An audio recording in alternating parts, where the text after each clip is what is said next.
सबसे पहले आपको बताएं, आज़ाद कश्मीर में अगले हफ्ते होने वाले इंतखाबात को मरहलावार कराने का फैसला किया गया है। मुजफ्फराबाद में प्रेस कॉन्फ्रेंस करते हुए chief election commissioner Azad Kashmir गुलाम मुस्तफ़ा मुगल ने बताया है कि पहले मरहले में 27 जुलाई को मीरपुर डिवीजन में पोलिंग होगी, दूसरे मरहले में 2 अगस्त को मुजफ्फराबाद डिवीजन में पोलिंग होगी। तीसरे मरहले के इंतखाबात पूंछ डिवीजन में 10 अगस्त को होंगे। मुहाजिरीन की 12 नशिस्तों पर इंतखाबात मुजफ्फराबाद डिवीजन के साथ 2 अगस्त को होंगे। Chief election commissioner Azad Kashmir का कहना है कि आज़ाद कश्मीर में मरहलावार इंतखाबात फौज की निगरानी में कराए जाएंगे।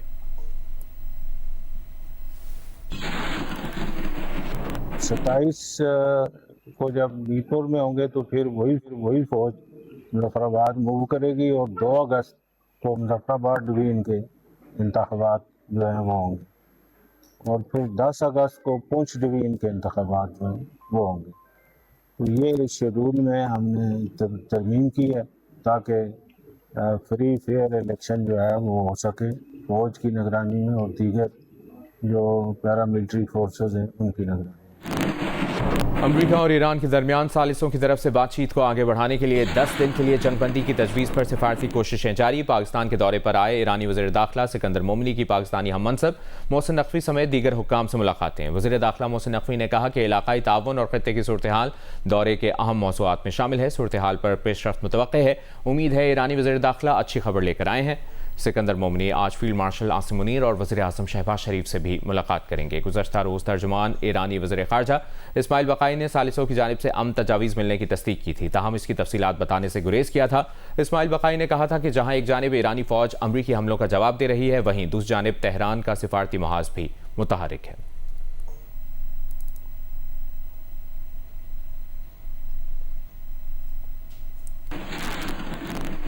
ईरानी वज़ीर दाखिला सिकंदर मोमिनी की वज़ीर मुमलिकत तलाल चौधरी के हमरा इस्लामाबाद में पाकिस्तान मोनूमेंट का उन्होंने दौरा किया।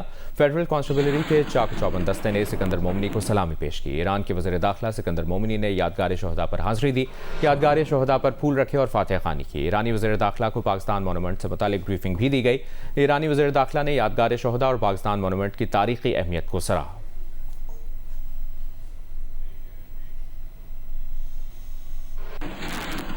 ईरानी पासदारान इनकलाब ने उर्दन में अमरीकी फ़ौजियों के हाउसिंग कॉम्प्लेक्स को निशाना बनाने का दावा किया है। पासदारान इनकलाब की जानिब से जारी बयान में दावा किया गया कि उर्दन में अमरीकी फ़ौज के हाउसिंग कॉम्प्लेक्स पर हमले में मुताद्दिद फ़ौजी हलाक हो गए हैं। ईरानी पासदारान इनकलाब ने उर्दन में अमरीकी F-15 तैयारा तबाह करने का भी दावा किया। पासदारान का कहना है कि उर्दन में दुश्मन के missile defence radar system F-15 तैयारा तबाह कर दिया है। उर्दन की सरकारी खबर एजेंसी का कहना है कि ईरान की जानिब से दागे गए 5 ड्रोन्स मार गिराए हैं। उर्दन की अफवाज की जानिब से जारी बयान में कहा गया कि उर्दन की मुसल्लह अफवाज ने ईरान के 3 मिसाइल हमले नाकाम बना दिए। ईरानी मिसाइलों को फ़ज़ा में ही तबाह कर दिया गया। ईरान के मिसाइल हमले के बाइस कोई जानी या माली नुकसान नहीं हुआ। ईरानी पासदारान इनकलाब का कहना था कि बहरीन के शहर महरक में अमरीकी रेडार और फ़ज़ाई दिफाई निज़ाम को निशाना बनाया गया है। अमरीकी पेट्रियट फ़ज़ाई दिफाई निज़ाम को मिसाइल और ड्रोन से निशाना बनाया गया। बहरीन में अमरीकी कंपनी के इंफ्रास्ट्रक्चर को भी निशाना बनाया गया। बहरीनी फ़ौज का कहना है कि आज होने वाले ईरानी हमले नाकाम बना दिए गए हैं। उधर कुवैत में भी अमरीकी रेडार, मवासलाती निज़ाम और सैटेलाइट तंसीबात को मिसाइल और ड्रोन से निशाना बनाया गया। पासदारान इनकलाब की जानिब से जारी बयान में कहा गया कि कुवैत के अल-सालम एयरबेस पर मौजूद MQ-9 ड्रोन हैंगर को निशाना बनाया गया। कुवैत के अहमद अल जाबिर एयरबेस पर मौजूद अमरीकी फ़ौजी तंसीबात को भी निशाना बनाया गया।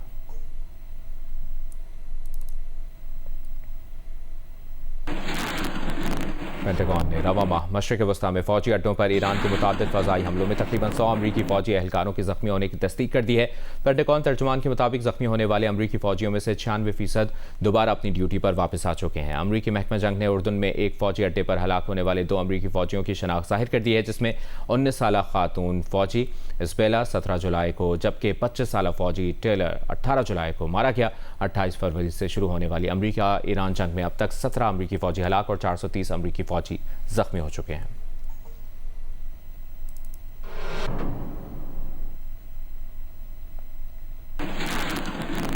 अमरीकी फ़ौज ने मुसलसल 10वीं रात भी ईरान पर हमले जारी रखे। बयान में कहा गया कि ईरानी फ़ौजी कमांड मराकज़, मिसाइल और ड्रोन लॉन्चिंग मकामात और फ़ज़ाई दिफाई निज़ाम को निशाना बनाया गया।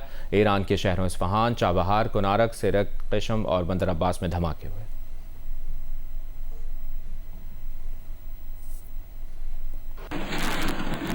खैबर पख्तूनख्वा, आज़ाद कश्मीर और पंजाब के मुख्तलिफ शहरों में कहीं तेज़ कहीं हल्की बारिश का सिलसिला जारी है। गुजरावाला में मूसलाधार बारिश से नशेबी इलाके ज़ेरे आब आ गए। शाहराहों पर पानी जमा हो गया। मकान की छत गिरने के दो मुख्तलिफ वाक़यात में एक शख्स जाँ बहक जबकि माँ और बच्ची जख्मी हो गई। मानसहरा में सरन वैली के मकाम पर सैलाबी रेले में पुल बह जाने से 12 देहातों का दीगर इलाकों से राब्ता मुनक़ता हो गया। वादी नीलम में लैंड स्लाइडिंग के बायस मरकजी शाहराह दवारियाँ के मकाम पर बंद है।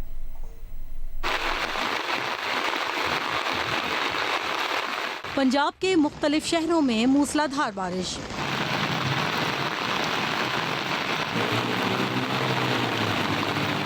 गुजरावाला में मूसलाधार बारिश से नशेबी इलाके ज़ेरे आब आ गए। सियालकोट रोड, गुल road, satellite town, Model town समेत जीटी रोड पर पानी जमा हो गया। सड़कों पर कई फुट पानी जमा होने से शहरियों को सफर करने में मुश्किलात का सामना है। गुजरात में बारिश का पानी घरों में दाखिल हो गया। सड़कों और गलियों में भी पानी खड़ा हो गया। जहलम में सड़कें नदी नालों का मंजर पेश कर रही हैं। मंडी, बहाउद्दीन, शकरगढ़, जफरवाल समेत दीगर शहरों में भी हल्की और तेज बारिश हो रही है।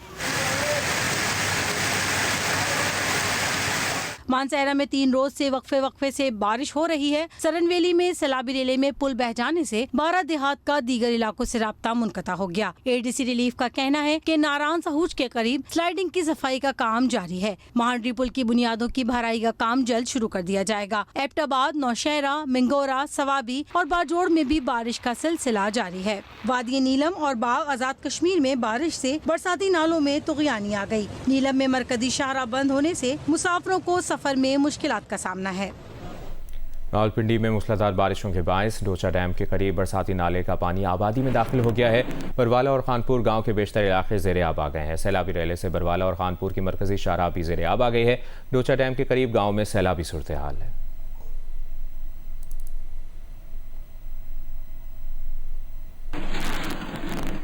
मानसून बारिशों के बाद दरियाए रावी की सतह बुलंद होने लगी है। फ्लड फोरकास्टिंग डिपार्टमेंट के मुताबिक शाहदरा के मकाम पर 10,000 क्यूसेक पानी गुजर रहा है। आइंदा आने वाले दिनों में पानी की मिकदार बढ़ने का खदशा है। तफसील बता रही हैं उम्मे फरवा। जी, लाहौर में गुज़श्ता रोज़ से बारिश का सिलसिला जारी है और बारिश हो रही है मुसलसल वक्फे के साथ। लाहौर में कल तो 98 मिलीमीटर बारिश हुई थी, लेकिन रात से लेकर अब तक 42 मिलीमीटर से 43 मिलीमीटर बारिश जो है अब तक रिकॉर्ड हो चुकी है। और इस वक्त मैं शाहदरा में दरियाए रावी के मकाम पर हूँ और दरियाए रावी जो है बारिशों से पहले बिल्कुल खुश था और गंदगी का ढेर था। और इस रावी में पानी जो है वो आना शुरू हो गया है। बारिश की वजह से दरियाओं से भी पानी आ रहा है और इस वक्त रावी में 10,000 क्यूसेक के करीब पानी जो है रेला पानी का वो गुजर रहा है और पानी इस वक्त 10,000 क्यूसेक के हिसाब से चल रहा है। इसके अलावा यहाँ पे रेस्क्यू की कोई टीम जो है वो हमें नज़र नहीं आ रही है और चूँकि पानी जो है वो भरता चला जा रहा है और भर भी रहा है और इसमें मज़ीद बढ़ने का इम्कान भी ज़ाहिर किया जा रहा है। वो हिस्सा जहाँ पर अभी पानी नहीं है वहाँ पर आपको गंदगी का ढेर जो है वो जगह जगह गोश्त जो है आपको नज़र आएगा कि कितने ज़्यादा यहाँ पे गंदगी का ढेर है और यहाँ पे बहुत ज़्यादा ताफुन भी फैला हुआ है। तो यहाँ पर रावी के अंदर ये सूरत हाल है। बारिशें जो है वो मुसलसल 1 हफ्ते तक जारी रहने का इम्कान है, ये पेशगोई की गई है महकमा मौसमियात की जानिब से। लेकिन यहाँ पर लोगों के हवाले से या पानी जिस तरीके से भर रहा है उस हवाले से कोई ख़ास इंतजाम जो हैं वो नज़र नहीं आ रहे। गुजरावाला में बारिश का सिलसिला जारी है। शहर में निकासियाब की क्या सूरत हाल है और किन किन सड़कों पर पानी जमा है, ये बता रहे हैं उस्मान खलील। वाला शहर और गिरदरों में आज सुबह होने वाली 220 मिलीमीटर बारिश के बायस मौसम तो खुशगवार है, लेकिन इस बारिश के बायस शहर की जो बेशतर शाहराहें हैं उन पर बारिश का पानी जमा होने से शहरियों को शदीद मुश्किलात का सामना करना पड़ा है। इस वक्त मैं आपको रिपोर्ट कर रहा हूँ जो निगार चौक से, ये शहर का मेन सेंटर पॉइंट है और यहाँ पर आप देख सकते हैं कि किस कदर पानी जमा है। यही हाल Sialkot road, Gill road, Jinnah stadium road, deputy commissioner road और सिविल अस्पताल रोड का है। वहाँ पर भी जो है कई फुट पानी जमा होने से शहरियों को शदीद मुश्किलात का सामना करना पड़ा है। इसके अलावा जो शहर के पोश इलाके हैं, Centre Town, Model Town, Peoples Colony, वहाँ पर भी जो है बारिश का पानी जमा हो चुका है। इसके अलावा जो अंदरून शहर है, निशारा रोड, हाफजाबाद रोड, दुल्ले, वहाँ पर घरों में पानी दाखिल होने से शहरियों को मुश्किलात का सामना करना पड़ा है। नो डाउट आप मेरे पीछे देख सकते हैं कि वासा की टीमें मुतहरक हैं और डिप्टी कमिश्नर गुजरावाला के मुताबिक शहर भर में जो है वो खुद भी और उनकी तमाम जो वासा की टीमें हैं इस वक्त शहर से निकासी आपका काम तेजी से कर रही हैं। अभी मुलाहिजा कीजिए, इस्लामाबाद में वज़ीर आज़म ऑफिस में मसनूई ज़हानत पर मबनी जदीद ट्रैकिंग और फैसला साजी के निज़ाम का इफ्तिताह। आहद चीमा इस वक्त ब्रीफिंग दे रहे हैं। जस्ट नंबर्स में कन्वर्ट हो गया कि इतने हज़ार डायरेक्टिव्स हैं और इतने हज़ार हो गए हैं और इतने 100 रह गए हैं और इसमें अब एक्सटेंशंस आ रही हैं। तो वो एक किस्म का रूटीन और रट में चला गया सर। उसके अंदर exactly starting from the directive itself कि उसके अंदर क्या डिटेल होनी चाहिए, कितनी डिटेल में उसकी रिक्वायरमेंट्स एलेबोरेट होनी चाहिए, वो सब सर फिर कैप्चर की गई। फॉर एग्ज़ाम्पल अगर किसी को आपने ये कहा कि सेक्रेटरी कॉमर्स फ़लाँ एम्बेसडर से मिलें, वो मीटिंग हो गई और उसकी टिक बॉक्स भी हो गया, वो डायरेक्टिव कंप्लाई हो गया, बट उसकी कोई आउटपुट या आउटकम तो एज सच नहीं आई ना, क्योंकि उसको तो आपने मिलवाना था किसी एक्सपोर्ट के रिलेटेड काम के लिए, किसी पर्टिकुलर सब्जेक्ट के लिए। तो उस पर एक्चुअली बाद में क्या हुआ, क्या एक्सपोर्ट बढ़ी या नहीं बढ़ी, या अगर कहीं कोई हिकअप था वो रिमूव हुआ कि नहीं हुआ, वो डायरेक्टिव इटसेल्फ कैप्चर नहीं कर रहा था। सो इस तरह की तमाम चीज़ें कि डायरेक्टिव में उसके माइलस्टोन्स, डिपेंडेंसीज, उसकी आउटपुट, उसकी आउटकम, और अगर कोई काम हो गया है तो उसके अंदर फिर इससे आगे नेक्स्ट स्टेप्स क्या है, इन तमाम चीज़ों को सर अब नए सिस्टम में कैप्चर करने की कोशिश की गई है। फिर उसके ऊपर आपने चूँकि ये भी बड़ी दफ़ा बताया सर कि AI से भी हम मदद लें, और हमने चूँकि इसको बनाना भी सॉवरन था, हम कोई ओपन सोर्स नहीं ले सकते थे कि ये डेटा सारा बाहर ना जाए, तो उसके ऊपर फिर काफ़ी एफर्ट की सर PDA की टीम ने। PMDU के हेड सर मुशर्रफ साहब के आने से there was a sea change, एक ओनरशिप आई, एक प्रोसेस री-इंजीनियरिंग में हमें सपोर्ट मिली। Sir, Dr. Suhail and his team at Pakistan Digital Authority who've executed this, ministry, sir, secretary साहब, सर नीडलेस टू से इन तमाम लोगों ने वीकेंड्स पे आपकी हिदायत के ऊपर, आपकी डायरेक्शन के ऊपर दिन रात देखे बगैर हमारे साथ 6-6 घंटे समटाइम्स एट ए स्ट्रेच लगाए हैं, and that is why we come where we have sir. क्योंकि ये सर आसान काम नहीं था, and I have to most of all acknowledge के आपकी जो एक क्लैरिटी ऑफ थॉट थी, आपकी थ्रू आउट जो रहनुमाई थी, जिस तरीके से आपने इसकी तकरीबन वीकली फॉलोअप्स ख़ुद ज़ाती तौर पे करके, और अपनी जो आपने डिलीवरी खाली ये नहीं देखा कि क्या चाहिए, मगर आपने ये देखा कि बेस्ट सिस्टम जो है उसको आपने इंश्योर करवाया, उस डेडिकेशन के बगैर एंड डिटर्मिनेशन के बगैर शायद ये मुमकिन ना होता। And sir I have to acknowledge, आपने बहुत हमारे साथ पेशेंस का भी मुजाहरा किया। There were many pitfalls that came in the way, but you were kind enough to be patient and support us throughout sir. Sir हम आपको गवर्नेंस काफ़ी देर से देख रहे हैं। 2010-11 में आपने teleconferences, you have many firsts when it comes to digitisation and progress, and जैसे आपने अभी फरमाया कि saving the nations time and resources, आपने 2010-11 में टेली कॉन्फ्रेंसिंग शुरू की ताकि पंजाब के अंदर जो दूर दराज के डिस्ट्रिक्ट्स हैं उससे लोगों को गाड़ियों पे दफातर में आना ना पड़े, आप टेली कॉन्फ्रेंसेज से करते थे। इसी तरीके से सर फिर आपने जब आप फेडरल में, आप गवर्नमेंट में आए हैं, आज साहब ने जैसे कहा, आपने ई-ऑफिस जो कि साल से ना हो पाया था, आपने 6 महीने के अंदर, वी आर नाउ अल्हम्दुलिल्लाह paperless government when it comes to our e-office. हम उसके ऊपर आपकी एफिशिएंसी, आपकी सबसे इंपॉर्टेंट सर ट्रांसपेरेंसी है इस वक्त, जब आप हर फाइल जो है आप SO लेवल तक आप देख सकते हैं कहाँ है, कितनी देर लगी। सर उसके बाद आपने इसी तरह से, अगर मैं आप एक और स्ट्रक्चरल फर्स्ट आपका करूँ तो जो डिजिटल से डिजिटाइजेशन आप वहाँ पे लेके आए, दुनिया का सर सोशल सिक्योरिटी सिस्टम हम रन करते हैं उसको आप डिजिटल कर दिया। इसी तरीके से सर आज जो है हम डिजिटल से इंटेलिजेंट एरा में आपकी रहनुमाई में मूव कर रहे हैं। For the first time we are entering an AI led office management system, जिसके ऊपर एविडेंस बेस्ड गवर्नेंस जो है वो इंश्योर कराई जाएगी। और जैसे कि अभी आपने भी कहा कि एफिशिएंसी, ट्रांसपेरेंसी, अकाउंटेबिलिटी, ये तमाम चीज़ें इनसे मुमकिन हो सकेंगी।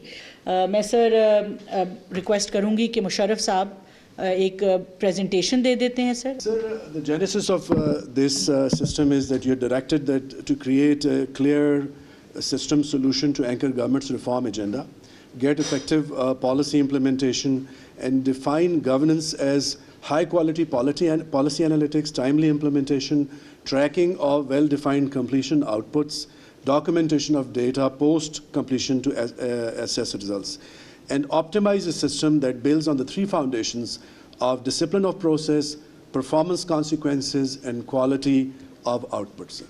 Now, the reason for showing this is that if such complex and intricate relationships or policies are to be implemented, then only a credible intelligence system can be a foundation on which this could be built. No, so PMOS is a system solution to achieve effective implementation under your directions. Number one is government's reform agenda, sir. The government is pursuing, as I was saying, interconnected reforms to raise incomes, drive growth, and improve lives across Pakistan, as you just said. And to get to that agenda, a detailed governance mechanism ensconced in a system is required where policy decisions can be tracked to effective implementation and outcomes can be documented. As technology is refining governments, so this was the time to bring in AI, as the Minister IT has mentioned, and said an implementation gap was needed in closing what your directions are and what gets done at the ministry level, how is it documented, and what are the consequences and policy results. Then, sir, as you said, the value of this system will be measured only by the difference it makes in the lives of ordinary Pakistanis. So PMOS functionalities and governance, I would just like to describe three elements here. So one is the policy calibration and documentation. The part is that it has to enable that day-to-day policy calibration informed by data is documented well and is communicated to the implementing agencies, ministries or divisions or other attached bodies. It has to be a dynamic repository of directives that carry a complete record of actions. And finally, it should develop an internal intelligence. Only if we have internal intelligence of data, of context, of what is to be done, artificial intelligence can read that and provide us the answers. Artificial intelligence, sir, I think a great thing is that with Minister IT's leadership and PD's work, sovereign AI layer is now being built that reads, classifies, interlinks directives, and ultimately this work will improve as we can provide it more information. One other feature, sir, that under your directions has been built in the system is anticipatory governance. So rather than waiting for a deadline to pass and then do something about it, the system is going to generate timely alerts and ensure that the action is taken in time. Then the reports will be structured so that enough information is there for decisions and performance evaluation. Sir, the heart of the governance is the Prime Minister's office, and therefore this system, of course, will be now aiming to convert resources and opportunities better for Pakistan. So as I mentioned, your vision was to create this as an anchor of reform, government's reform agenda, set key priorities, but link it deep into the ministries so that implementation can happen and can be observed where it has to take place. It will be recording everything accurately so that the system learns itself and provides a decision support system at the Prime Minister office level as well. Sir, just last, sir, the job of the or responsibility of the GRE would be continual augmentation of the system solution, sir. In this, sir, it will generate fortnightly compliance reports, process them for the Prime Minister APM review, carry out system-level follow-ups to ensure compliance, identify governance failures behind delayed implementation, because ultimately we want to resolve things and improve the system, not only generate reports. And identify high salience directives, which will be your high priority policy areas, and place them in a special monitoring regime so that that receives a level above others. So thank you so much, sir. I just wanted to present this. Thank you. So let us give a big hand to everybody. From today onwards, I will not expect any of you in my office with a file in your hand. Everything will be discussed through this mechanism. Please make it very clear in your minds and that this is the mode and the system we are going to work through from today onwards. I'd like to thank Muhtarma Shaza Fatma, Secretary IT. I had to really work very hard with them, but then they were willing partners and they've worked smoothly and efficiently. And once again, thank you all, and I'd like to request all of you to now take a full interest in this mechanism. This is going to make your life easy in terms of delivery, and in the end of the day, if Pakistan is served, I think you are then great heroes of Pakistan. Thank you very much. बहुत शुक्रिया. वज़ीर-ए-आज़म office Islamabad में मसनूई ज़हानत पर मबनी जदीद तरीन trekking और फैसला साज़ी निज़ाम के इफ्तिताह की तकरीब मुलाहिज़ा किया आपने.